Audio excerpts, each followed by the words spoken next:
फूलों वाली बस्ती गोशी, कैसी हो? 11 साला अदीला टोकरी पकड़कर घर से बाहर निकली तो इसी वक्त गोशी भी अपने घर से निकली। गोशी ने मुस्कुराकर उसकी तरफ देखा। अदीला भी अपनी टोकरी पकड़कर इसके साथ चलने लगी। दोनों सहेलियां बातें करती हुई करीबी बाग में पहुंच गईं। इस गांव के लोग गुलाब के मुख्तलिफ इक़साम के फूल हैं, बड़ी तादाद में काश्त करते और फिर करीबी शहरों में उन्हें अच्छे दामों में बेच देते। इसलिए ये बस्ती फूलों वाली बस्ती के नाम से मशहूर थी। यहाँ रंग रंग और मुख्तलिफ अक़साम के फूलों के बागात थे। तुम दोनों इतनी देर से आई हो। बाग में काम करती बीबी गल ने एक नज़र इन दोनों पर डाली। बीबी गल उनके पड़ोस में रहती थीं। दोनों बच्चियां उनके साथ ही आती और जाती थीं। बीबी गल बस्ती की बच्चियों को कुरान की तालीम भी देती थीं। वो मीट्रिक पास थीं, इसलिए बस्ती के बच्चों को सुबह के वक्त पढ़ाती भी थीं। दोपहर में काम करने बाग में आ जाते, क्योंकि ये उनका खानदानी पेशा था। वो सब मिलकर काम करने लगे। वो दोनों बातें करते हुए फूल तोड़ तोड़ कर अपनी अपनी टोकरी में डाल रही थीं। तुम्हें पता है रानी ने कुल किया क्या? गोशी ने अचानक धीमी आवाज में कहा। नहीं, वो कल तुम्हारे कान में कुछ कह रही थी ना? वो अपनी सूतीली माँ के बारे में बता रही थी। बहुत जालिम है उसकी सूतीली माँ। गोशी ने कानों को हाथ लगाया।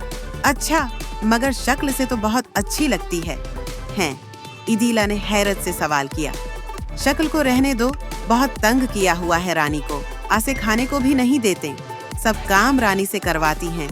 और गोशी जल्दी जल्दी रानी से सुनी सारी बातें अदीला को बताने लगी।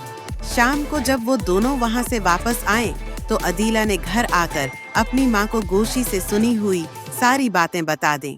हाय अल्लाह, रानी बेचारी पर इतना जुल्म हो रहा है। अदीला की माँ सुनकर तड़प उठी।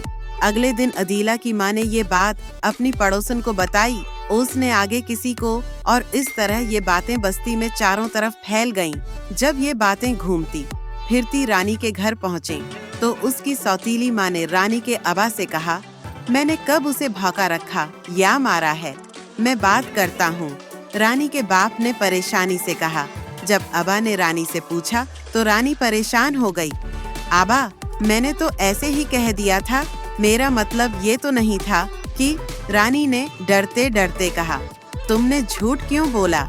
आज से हमारे घराने की पूरी बस्ती में बेइज्जती हुई है। आबा ने गरजते हुए कहा।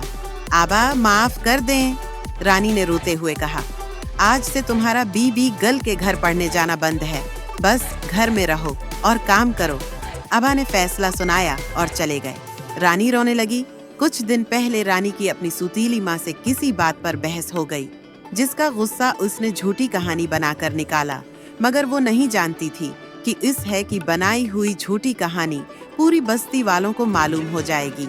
इसे गोशी पर सख्त गुस्सा आ रहा था, जिसने राज को राज नहीं रखा था। कुछ दिन तक जब रानी गैर हाजिर हो गई थी, रही तो बीबी गल ने अदीला और गोशी को इसकी खैरियत मालूम करने उसके घर भेजा। रानी ने गोशी को देखा तो इस पर बहुत गुस्सा हुई कि इसकी वजह से आज ये दिन है देखना पड़ा है। गोशी और अदीला वापस आए और बीबी गल को सारी बात बताई। सारी बात सुनकर वो सर पकड़ कर रह गईं। तुम लड़कियां मेरी दी गई तालीम व तरबियत का ऐसे ख्याल रख रही हो। एक तरफ रानी झूठी कहानियां बनाकर दूसरों को सुना रही है और दूसरी तरफ तुम हो जो किसी के राज को राज नहीं रख सकी। बीबी गुल, मुझसे गलती हो गई, गोशी ने रोते हुए कहा। बीबी गुल ने चुप खड़ी अदीला की तरफ देखा। और अदीला, तुमने भी राज को राज रखने के बजाय घर जाकर शूर मचा दिया। तुम दोनों की हमाकत की वजह से सारी बस्ती का माहौल बोझल हो गया है। सब रानी की माँ को बुरा कह रहे हैं, जबकि इस बेचारी का कोई कसूर भी नहीं है। बीबी गल ने फिक्रमंदी से कहा। अदीला ने शर्मिंदगी से सिर झुका लिया। अगले दिन बीबी गल उन दोनों को लेकर रानी के घर गई। रानी के अबा और सूतीली माँ को बैठाकर सारी बात समझाई। बस्ती में बीबी गल की बहुत इज्जत थी, इसलिए सब उनकी बात गौर से सुनते थे। बच्चियां नादान हैं, आन से गलती हो गई है, माफ कर दें, बीबी गल ने नरमी से कहा। तो रानी की सूतीली माँ ने उठकर उसे गले लगा लिया। सबके चेहरे खुशी से खुल उठे।